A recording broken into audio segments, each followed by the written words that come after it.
बिस्मिल्लाहिर्रहमानिर्रहीम व बिही नस्तईन।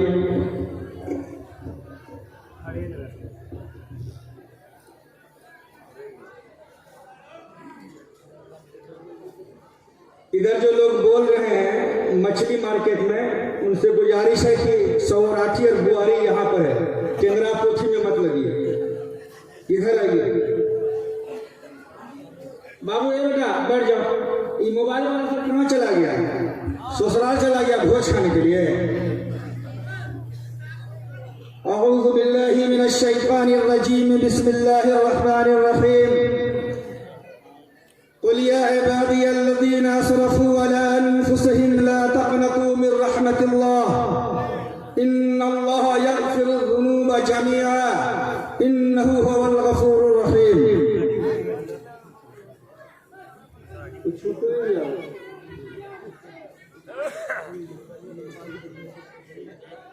हर सिमत मचलती किरणों ने अफ़शूने शबे गम तोड़ दिया।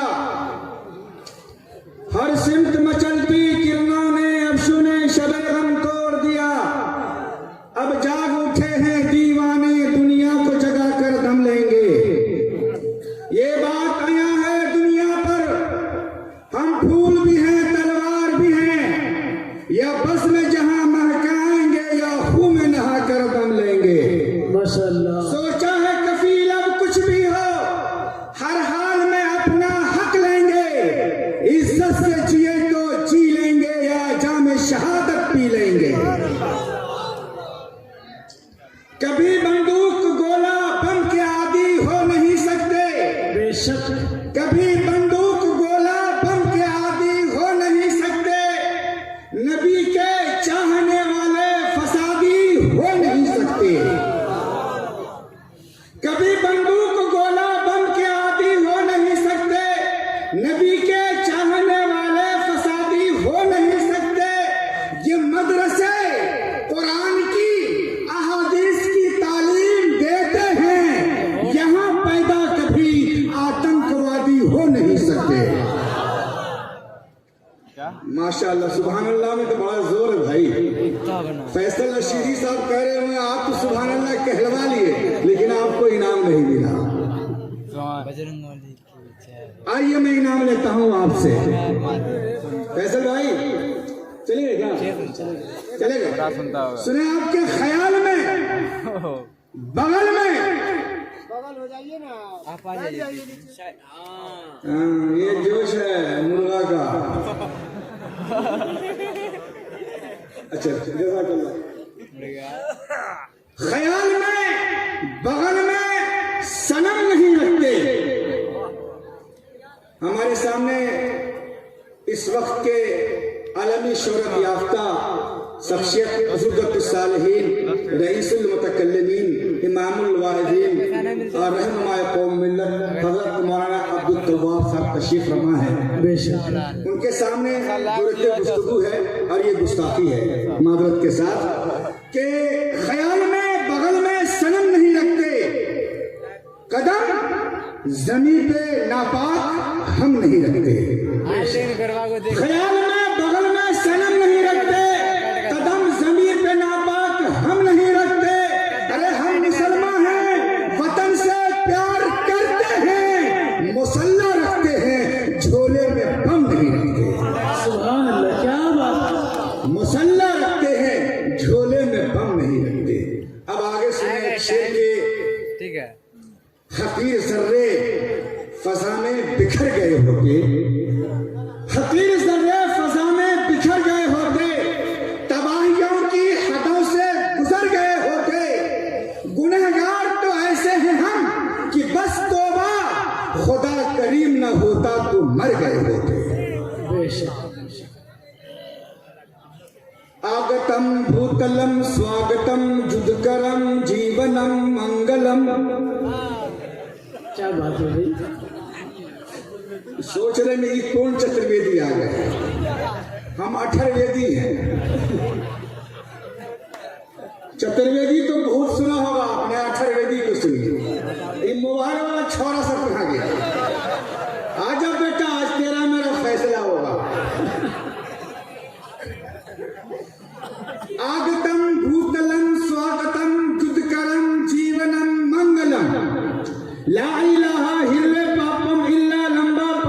पूनम, अब सबका मोबाइल चालू हो गया। उस टाइम से समझ रहा था धूरी मोली साहब कोली साहब हो ये का सुनबी बुढ़वा समझ के ये लोग क्या समझ रहा था। अभी देखो ना खेला लगाता हूँ माशाअल्लाह। हजरत मौलाना पुत्र बाप साहब कह रहे होंगे वाकई में 18वीं है। जज़ाकल्लाह। तो ला इलाहा इल्ला पापम इल्ला लंबा पदम पिदम जन्म बेखंड स्वर्ग जपे नामे मुहम्मदम सल्लल्लाहु अलैहि वसल्लम। आप इच्छा सर्वनाशी देव इच्छा परम बला राजकन्या राजगाई बरहनम भालो भक्षणम तारा विखे दिखे रधुराया दिने ज्ञान हरि लिन्हि माया पति जल पावक पतन समीरा अतम अगरम ददतिन तपदम ददतमीरा। अब ये वह श्लोक है जिसको आप समझ गए होंगे। समझ गए ना? नहीं समझे? अगर समझ गए हैं तो उनको समझा दीजिए, वो नहीं समझे। हम आगे बढ़ते हैं, ठीक है। आलन नबी सल्लल्लाहु अलैहि वसल्लम खैरुकुम मन तअल्लमल कुरान व अल्लमा वक़ाल तलबुल इल्मी फरीज़तुन अला कुल्लि मुस्लिम व मुस्लिमतिन तू गनी अज़हर दो आलम मन फ़कीर रोज़ महशर उज़्र है मन पज़ीर गर तुमी बीने हिसाबम न गुज़ीर अज़ निगाहे मुस्तफ़ा पिन्हा बगीर। बुज़ुर्गान मोहतरम हज़रात उलमाए किराम, पर्दा में बैठी हुई हमारी माँ और बहनें, अकाबिरान उलमाए किराम जिनकी मौजूदगी आप हजरात के लिए न सिर्फ ये कि सआदत का जरिया है बल्कि उस हदीस पर अमल है जिसमें आप सल्लल्लाहु अलैहि वसल्लम ने फरमाया अगर तुमने किसी आलिम दीन को सलाम किया तो मुझको किया, मुसाफा किया तो मुझको किया, आलिम दीन के मजलिस में बैठा तो मेरी मजलिस में बैठा। एक ऐसा आलिम दीन जो न सिर्फ ये कि ज़ुब्दतुस सालिहीन है, नमूना असलाफ हैं, बल्कि एक ऐसी निस्बत रखते हैं जिनकी निस्बत पूरी दुनिया के अंदर मजबूती के साथ तस्लीम की जाती है, जिनके नूरानी शक्ल को देखेंगे आप तो अल्लाह याद आ जाए, और अल्लाह याद आ जाए उस नूरानी शक्ल वाले के देखने के बाद अगर अल्लाह याद आ जाए तो आप ये समझ लें कि आपके दिल के अंदर ईमान की चिंगारी अभी जिंदा है। मैंने मुख्तलिफ बातें आपसे इसलिए की ताकि आपका जहन बने और आपके जहन को अपने मकसद की तरफ लाना चाहता हूं। हमसे पहले बहुत सारे उलमा मदारिस के सिलसिले में, मकातिब के सिलसिले में, तालिब इल्म के सिलसिले में गुफ्तगू फरमाए और वो हक था,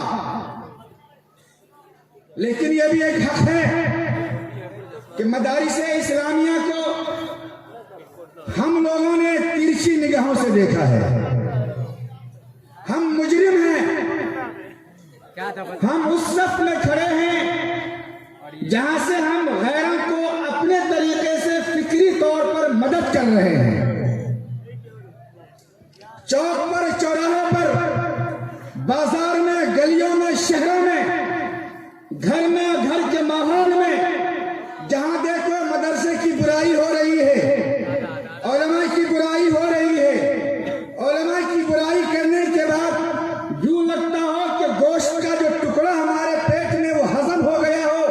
जब तक हम चुगली न करें, गीबत न करें, बुराई न करें, ये हाजमला हमारे अंदर जब जाता है, चुगलखोरी का हाजमा, गीबत का हाजमा और ये हाजमला, तब जाकर हमारा पेट और फिक्र दोनों दुरुस्त हो जाता है। आप जिस मदरसे की बुराई कर रहे हो, जिस आलिम दीन की बुराई कर रहे हो, इनकी निस्बत रसूलुल्लाह सल्लल्लाहु अलैहि वसल्लम से है। इनके सीने में कुरान है, इनके सीने में हदीस मुबारक है। इन्होंने अपनी जिंदगी को 18 साल मदरसे की चटाई पर नमक, रोटी और दाल के साथ गुजारा है, सिर्फ इसलिए कि दाल और रोटी खाकर हम इस मिल्लत और इस उम्मत को राह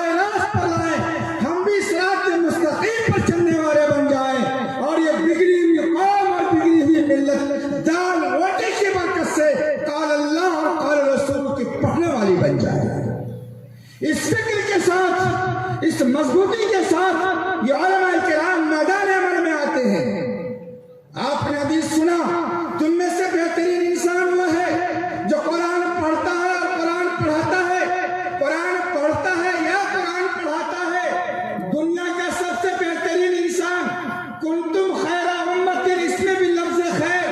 एक जगह आपने फरमाया खैरुन नास मन यनफउन नास, यहाँ भी लफ्ज खैर। यहाँ फरमाया खैरुकुम मन तअल्लमल कुरान, यहाँ भी लफ्ज खैर। मालूम ये हुआ इन तमाम खैर को जमा करने के बाद अगर आप सफाई काम कर रहे हैं वो भी अच्छा काम है। आपको इसलिए पैदा किया गया कि आप भलाई का हुक्म करो, आपको इसलिए पैदा किया गया कि आप कुरान पढ़ो और कुरान को पढ़ाओ। कुरान को पढ़ना इबादत, कुरान को सुनना इबादत, कुरान पे खर्च करना इबादत, कुरान पढ़ने वाले से मोहब्बत करना इबादत। कुनु मुअल्लिमन औ मुतअल्लिमन औ मुस्तमिअन, अल्लाह के नबी ने फरमाया या तो तुम कुरान के पढ़ाने वाले बन जाओ या कुरान के पढ़ने वाले बन जाओ। अगर ये भी ना हो सकता हो कुरान के सुनने वाले बन जाओ, और ये भी ना हो सकता हो और मुहिब्बन तुम कुरान पढ़ने पढ़ाने वाले से मोहब्बत करने वाले बन जाओ। अगर देखिए ये बाबू मोबाइल तोड़ दूंगा मैं, हल्का में मत लेना। हाँ यहीं से मैं फेंक के मारता हूँ। कुरान तो जितनी सहूलत से और जितनी आसानी से हमने फरामोश किया, अल्लाह के यहाँ आपको इसका जवाब देना होगा। आपने हज़रत कुरान पर, हाफिज़ कुरान पर बहुत गुफ्तगू सुनी। ये बेटा मैक वाला, ये बेटा बैठ जाओ ना। नहीं आप बोल खड़े रहिए, लेकिन जो बोलता है उससे नम निवेदन है कृपया आप शांत रहें, अन्यथा हम भी अपने वाणी को यही विराम देंगे और हिंदी में कथा प्रवचन करके हम समाप्त कर देंगे। आपको पता चल गया कि हिंदी भी हम जानते हैं। अब आगे बोलिएगा तो अंग्रेजी में बोलना शुरू कर देंगे। इसलिए आइए अपनी बात को सुने कि जिस तरीके से हमने कुरान को फरामोश किया, आपको अल्लाह के सामने इसका जवाब देना होगा। ये जो उलमाए किराम 18 साल तक दाल और रोटी खाते हैं, जब आपकी खिदमत में पहुंचते हैं तो आप क्या फरमाते हैं? मौलवी साहब मस्जिद के बाहर जहां पर जूता रखा है वहां पर बैठ जाइए। अरे तेरी गैरत मर गई, जिसकी असमत और रिफत यह है कि वरसतुल अंबिया की जमात में शामिल है। जब मदारिस के लिए, जब कुरान की इशाअत के लिए, जब हदीस की तारीफ के लिए ये बोरिया नशी और ये फकीर पहुंचते हैं, तुम हिकारत की निगाह से देखते हो और हिकारत की निगाह से देखने की बुनियाद पर मस्जिद के बाहर जूते के पास बैठने को कहते हो। मुसलमानों याद रखो, हश्र का मैदान है, नफ्सी नफ्सी का आलम होगा, और जब रसूलुल्लाह सल्लल्लाहु अलैहि वसल्लम से मुलाकात होगी, रसूलुल्लाह सल्लल्लाहु अलैहि वसल्लम कहीं मुंह फेर ले, आप कहोगे अल्लाह के नबी मैं तो तहज्जुद गुजार था, इतना बड़ा ठेला है नमाज का, इतना बड़ा शाह पढ़ता था, इशराक पढ़ता था, सलात तौबा पढ़ता था, तमाम नमाज तमाम अरकान की मैं इताअत और फरमाबरदारी में लगा रहता था, इबादत में बहुत मशगूल रहता था, मैं कुरान को पढ़ता था, लेकिन है अल्लाह के नबी मुंह क्यों फेर लिया आपने? मुंह क्यों फेर लिया? जवाब सुनोगे? अरे सुनोगे जवाब? अरे हाथ उठा के बोले जवाब सुनोगे? सीख कर जाओगे या झाड़ के जाओगे? बोलो बोलो क्या करके जाना है? जोर से बोलिए क्या करके जाना है? पिछुका से मगर आगू का फंस गया। पीछे वाला बोलो क्या करोगे? सीख कर जाओगे या झाड़ के जाओगे? बोलो नारे तकबीर। इतनी आवाज में कुरान सिखा जाएगा? हज़रत खब्बाब बिन अरत ने अपने जिस्म के चर्बी को पिघलाकर आग को खामोश कर दिया था। एक लंबी तकरीर आपने सुनी है, मैं उस तफसीर में नहीं जा रहा हूँ, तो कम से कम नारा लगाकर बता दो कि हम सीखें, सुनेंगे तो अमल करेंगे। नारे तकबीर, अल्लाहु अकबर। माशाअल्लाह, औरतों की आवाज भी पर्दा है, वरना मैं उधर से भी आवाज लगाता, लेकिन वो आपको हरा देती है। काहे? ठुमका इतना जोर से मारती है ना कि शौहर का जबड़ा हिला हो जाता है।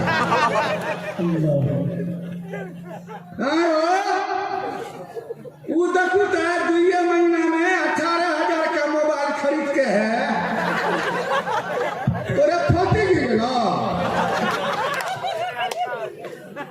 घोड़ा मुझे अच्छा लग रहा है। अभी तेरा पैंट उतरवाऊंगा बेटा घोड़ा में। वो फौजी गिरा रहे मोबाइल के चक्कर में, अभी वो जेवर भी गिराएगी, कहिए इंशाअल्लाह इंशाअल्लाह। तो ये जो उलमाए किराम और ये जो मदारिस इस्लामिया जिनको आप हिफाजत की निगाह से देख रहे हो, मैं ये कह रहा था रसूलुल्लाह सल्लल्लाहु अलैहि वसल्लम ने चेहरा घुमा लिया। आप कहोगे मैंने सारी इबादतें की हैं, अल्लाह हज भी किया हमने, नमाज तो इतना पढ़े कि इतना बड़ा ठेठर निकल गया। क्या निकल गया? अरे बोलो क्या निकल गया? अब अल्लाह के नबी क्या फरमाए और फरमा दे कयामत में, तुमने मेरे वारिसीन से क्या कहा? तुमने मेरे वारिसीन से, यानी तुमने मौलवियों को देखकर, तुमने हाफिज कुरान को देखकर, तुमने कुरान पढ़ने वाले को देखकर, तुमने हदीस पढ़ने वाले को देखकर, तुम तालिब इल्म को देखकर अपना चेहरा घुमा लिए थे। तुझको इतनी नफरत मेरे मेहमान से, तुझको इतनी एलर्जी मेरे महबूब से, तुझको इतनी मेरे एलर्जी वारिसुल नबीयीन से, वारिसुल अंबिया से, तूने कल चेहरा घुमाया था, आज कोई तेरा वारिस नहीं है। मोहम्मद बिन अब्दुल्लाह तेरी इस नाफरमानी और नाकदरी की वजह से अपना चेहरा घुमा रहा है, तो बोलो हश्र में क्या हाल होगा? कोई ठिकाना होगा? जब रसूलुल्लाह चेहरा फेर रहे तो क्या ठिकाना हो सकता है? मेरे बुजुर्गों और दोस्तों, उलमा को मोहब्बत से देखो, मोहब्बत से पेश आओ, मदारिस को मोहब्बत से देखो। मदारिस को मोहब्बत से देखने के साथ साथ इसको देखना ऐसा ही इबादत है जैसा कि कुरान का पढ़ना, कुरान का सुनना इबादत है। मैंने हदीस पढ़ा कि इल्म का हासिल करना मर्द और औरत दोनों पर लाजिम है। मर्द को आपने पढ़ा लिया, मर्द को आपने यानी बेटा को आपने क्या किया? अरे क्या किया? क्यों पढ़ाया? क्यों पढ़ाया? इंटर पास करेगा तो मुखिया बिका जाएगा नहीं, इंटर पास करेगा तो स्कॉर्पियो लेंगे, मैट्रिक पास किया तो लाल बुलेट लेंगे जिस पे मैं चढ़ के आया। बेटा को इसलिए पढ़ाया, अब बेटी को बकरी चराएगी, कुट्टी काटेगी, घास लाएगी, और बाबू जो 6 महीना वाला गोदी में अम्मी के पास उसका फलिया धोएगी। अरे होता कि नहीं होता घर में? बोलो। बेटी को क्यों नहीं पढ़ाया? तो बाबू का फलिया धोएगी। मेरी माँ बहन कान खोल कर सुनना, बेटी को ना पढ़ाने वाला बाप, बेटी को ना पढ़ाने वाली माँ ऐसा ही मुजरिम है जैसा कि एक शराबी शराब पीकर जुर्म करता है। इल्म का हासिल करना जहां बेटे के लिए लाजिम और जरूरी है, वहीं बेटी के लिए भी लाजिम और जरूरी है। फराइज़ नमाज जितना बेटा के लिए ज्यादा जरूरी है, इतना ही बेटी के लिए ज्यादा जरूरी है। नमाज में तकबीर तहरीमा का कहना या पढ़ना बेटा के लिए भी फर्ज है और बेटी के लिए भी फर्ज है। नमाज में आप क़िराअत करना, नमाज में दूसरी सूरतों का पढ़ना बेटा के लिए भी फर्ज है और बेटी के लिए भी फर्ज है। नमाज में अलहम्दुलिल्लाह शरीफ का पढ़ना बेटा के लिए भी वाजिब है और बेटी के लिए भी वाजिब है। आपने बेटा को मुफ्ती साहब बना दिया, मौलाना साहब बना दिया, चतुर्वेदी बना दिया, अठरवेदी बना दिया, और बेटी को फलिया साफ मशीन बना दिया, वॉशिंग मशीन बना दिया। वो बेचारी 8 साल की बच्ची सुबह उठती है, बाबू का 6 महीने वाला फलिया, स्टिंजा वाला और हलवा वाला, बाबू का हलवा, मुहर्रम वाला हलवा। कौन हलवा? अरे बोलो कौन हलवा? मुहर्रम वाला हलवा बाबू का उसमें लगा रहता है। उसको वो 8 साल की बेटी धोती है। और ये जो हमारी 32 साल की बहन है, हमारी 32 साल की जो बहन है, वो क्या कर रही है? 3.5 हाथ का मोबाइल लेके देख रही है, टुकुर टुकुर टुकुर टुकुर टुकुर टुकुर। शौहर साहब आ गए, घर में शौहर अगर आ गए तो मुंह कान फुला तो लगता कितना किस्मत की मारी है। ऐसा क्यों हुआ? इसलिए कि आपने अपनी बेटी को नहीं पढ़ाया। अगर आप जामिया सिद्दीकिया में भेजते आपकी बेटी पढ़ी होती तो शौहर के क्या मरातिब हैं, शौहर के साथ किस तरह पेश आना है, शौहर के साथ किस तरह जिंदगी गुजारनी है, ये उसके पास इल्म होता। आपने फलिया धोने में लगाया रखा। और याद रखिए, चिल्ला लगाने वाले मुसलमानों, और हम भी जमात के आदमी और आप भी जमात के आदमी हैं, हम कहीं बरेली शरीफ से नहीं आए हैं, हम भी देवंदे शरीफ के आदमी हैं। पूरी जिंदगी चिल्ला लगा लो, अगर बेटी पढ़ी लिखी नहीं है तो तुम्हारे लिए जहन्नम में जाने का सबसे आसान रास्ता है। बेटी को पढ़ाओ, बेटी पढ़ेगी तो उसके अंदर एक रूहानी कैफियत आएगी, उसके अंदर इल्म और इल्म की रोशनी आएगी। बेटी पढ़ेगी तो माशरे में तहजीब आएगी, बेटी पढ़ेगी तो मोबाइल से नफरत करेगी, बेटी पढ़ेगी तो पर्दे को समझेगी, अहकाम शरीयत को समझेगी, बेटी पढ़ेगी तो पास पड़ोस में खैर सगाली या आपसी गुफ्तगू शुरू किस तरीके से होता है इस्लामी दायरे में रहकर करेगी। अगर बेटी पढ़ेगी तो एक नस्ल नहीं कई नस्लें आबाद होती हैं। और याद रखो, बेटा पढ़ा तो बेटा पढ़ा तो बेटा पढ़ा, बेटी पढ़ी के कबीला खानदान तालीम याफ्ता होता है। इसलिए आप अपनी बेटी को पढ़ाएंगे इंशाअल्लाह। कौन कौन अपनी बेटी को नहीं पढ़ाएंगे? पढ़ाएगा? कहाँ पढ़ाएगा? फलिया फैलाइएगा कि पढ़ाइएगा? बोलिए। जन्नत में जाने का रास्ता बेटी है, बेटा नहीं है। हजरत तशरीफ फरमा है, अल्लाह के नबी सल्लल्लाहु अलैहि वसल्लम ने फरमाया, ऐ लोगों, जिसने अपनी बेटी को सही तालीम और तरबियत दी, क्या दिया बोलो, क्या दिया बोलो? सही तालीम और तरबियत दी। तालीम का मतलब समझ गए? मदरसा। तरबियत का मतलब जो वो पढ़ी है मदरसा में, उस पर अमल, उठना कैसे, बैठना कैसे, बड़ों से गुफ्तगू कैसे करना, घर आंगन में कैसे चलना, अपने पाजेब की आवाज को कितनी बुलंद करनी, ये शरीयत। तुझे पाजेब कब पहनना चाहिए, तुझे जेवर कब इस्तेमाल करना चाहिए, एक लंबी बहस हो जाएगी। ये जब जिंदगी में बेटी की आएगी तालीम और तरबियत, तो जिंदगी में निखार पैदा होगा। आपने फरमाया, जिसने अपनी बेटी को सही तालीम और तरबियत दी, बालिग हुई, बड़ी हुई, जवान हुई, उसकी शादी कर दी। क्या कर दिया बाबा? क्या क्या बोलो? शादी कर दिया। अब बशारत सुनो, आपने फरमाया, जिसने अपनी बेटी को सही तालीम और तरबियत दी, बालिग हुई, उसकी शादी कर दी, तो मैं मोहम्मद बिन अब्दुल्लाह उसके लिए जन्नत की बशारत देता हूँ। किसकी बशारत? कौन फरमाए? रसूलुल्लाह सल्लल्लाहु अलैहि वसल्लम ने फरमाया कि मैं उसको जन्नत की बशारत देता हूँ। जहां जन्नत की बशारत है, आप वहां वो अमल नहीं करेंगे, काम दूसरा करेंगे। तो ये जो जामिया सिद्दीकिया है, ये जन्नत में जाने की फैक्ट्री है। इसके पास ये अथॉरिटी है, इसके पास वो पावर है, ये वो सप्लाई मशीन है कि आपके नस्लों की जिंदगी बनाती है, आपकी नस्लों को जन्नत में जाने के लिए फिक्र पैदा करती है। अगर ये इदारे आबाद हैं तो आपकी नस्लें आबाद हैं। हुकूमत चाहती है मदरसे में ताला लगा दिया जाए, मस्जिदों में ताला लगा दिया जाए। और सवालदार मजमा के मुसलमानों, अगर तुम भी यही चाहते हो मदरसा में ताला लगा दिया जाए, तो तेरी फिक्र के अंदर और हुकूमत की फिक्र के अंदर कोई फर्क नहीं है। मदरसा चलना चाहिए कि नहीं चलना चाहिए? दोनों हाथ से कि एक हाथ से?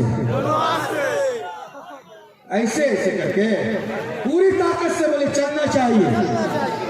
माशाअल्लाह। अच्छा, जिसको अपनी माँ से मोहब्बत, हाथ उठाएगा। पिछुड़का बैठा हुआ, सास से मोहब्बत है,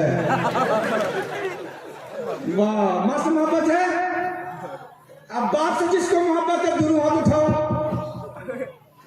माशाअल्लाह। अगर रसूलुल्लाह से मोहब्बत है, अरे वाह। मदरसा से देखो, रुको रुको रुको, मैं चेक करता हूँ। ये जो सड़क वाला सब बैठा हुआ है, मोबाइल वाला सब, होगा? हाँ, क्या समझता है? एंटी एडगेंट गॉड, अल गॉड। माशाअल्लाह, दोस्तों के काफी हाँ आ रहा, नंबर आ रहा।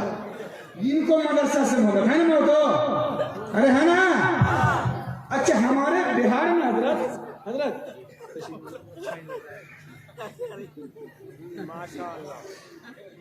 हमारे बिहार में एक बेटी को बाप से प्यार हो गया।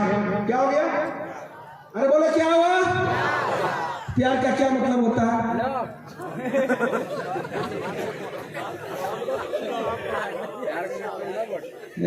मियां साहब समझ जाओ।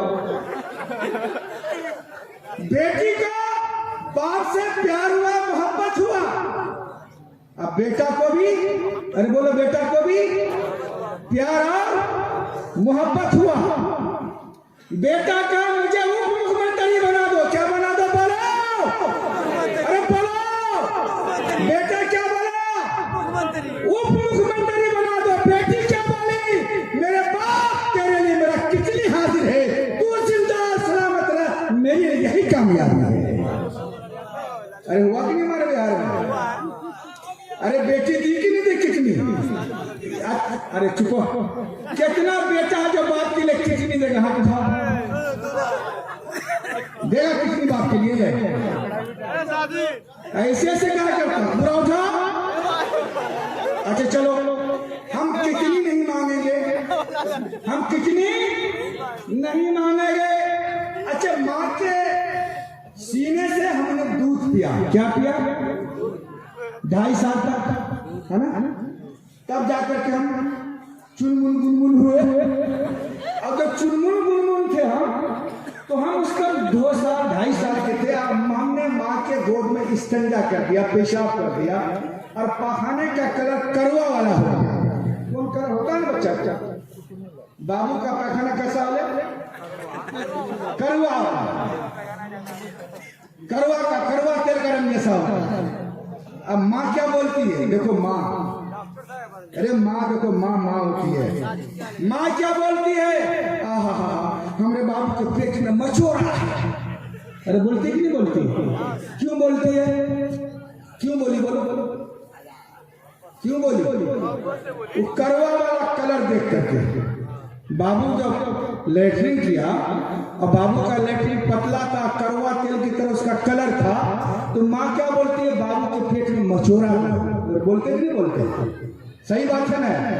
जो माँ बाबू के लेटरिन के कलर को देखकर यह सोच लेती है कि बाबू के पेट में दर्द है, पेट में बेचैनी है, उस माँ के लिए, वो माँ जिसने 9 महीने अपने शिकम के अंदर रखकर हमारा बोझ उठाया, वो माँ जिसने 2.5 साल तक अपने जिस्म का खून दूध की शक्ल में मेरे जिस्म के अंदर निचोड़ निचोड़ कर डाला, उस माँ के लिए और उस बाप के लिए जो पूरी जिंदगी तेरी फिक्र करता है, मेरी नस्ल की फिक्र करता है, आपके नस्ल की फिक्र करता है, उस माँ के एक कतरा दूध का कर्ज अगर जिस्म के चमड़े का जूता बना दो तो भी पता नहीं हो सकता है। एक कतरे, क्या बोल रहा मैं? सुन रहा हूँ? एक टिक्की वाला नौजवान सुन रहा है? बीबी मांगे में तो 18,000 का मोबाइल, अम्मा के लिए फट्टा साड़ी भी नहीं। होता कि नहीं होता हमारे यहाँ? नौजवान याद रखो, वो माँ जिसने 2.5 साल तक जिस्म के खून को दूध की शक्ल में तुम्हारे अंदर मुंतकिल किया, उसके एक कतरा दूध का हक अदा नहीं हो सकता। और जब हम माँ के पेट में थे, जब माँ के सर पे धान का बोझा, गेहूं का बोझा, जब वो चलती थी, उस एक कदम, उस एक सांस, और किताबों में वो सांस जो नीचे गया फिर चली जो ऊपर आया, उस सांस एक लम्हे की सांस की कीमत जिस्म का चमड़े का जूता बना दो, माँ को डाल दो, फिर भी उसका हक अदा नहीं हो सकता। यह है माँ की कुर्बानी। तो कौन ऐसा बेटा है, कौन ऐसा बेटा है इसके अंदर जो अपने माँ के नाम पर, माँ जिंदा हो तो भी, माँ मर गई हो तो भी, अपने माँ के इस सवाब के लिए, जामिया सिद्दीकिया की छत की ढलाई के लिए 1 लाख रुपए का ऐलान करे, मैं 1 लाख रुपया माँ के नाम पर देना चाहता हूँ। कोई है इसके अंदर बेटा जिगर वाला? 1 लाख रुपया का पहला चंदा है। एक लिस्ट आ गया मेरे पास। आप सोचते होंगे ऐसे भाग रहा है बाना। अच्छा हजरत, हमारे यहाँ मुहर्रम में लाठी खेलते हैं, लाठी में बाना भांजते हैं ना। और बुराई नहीं है।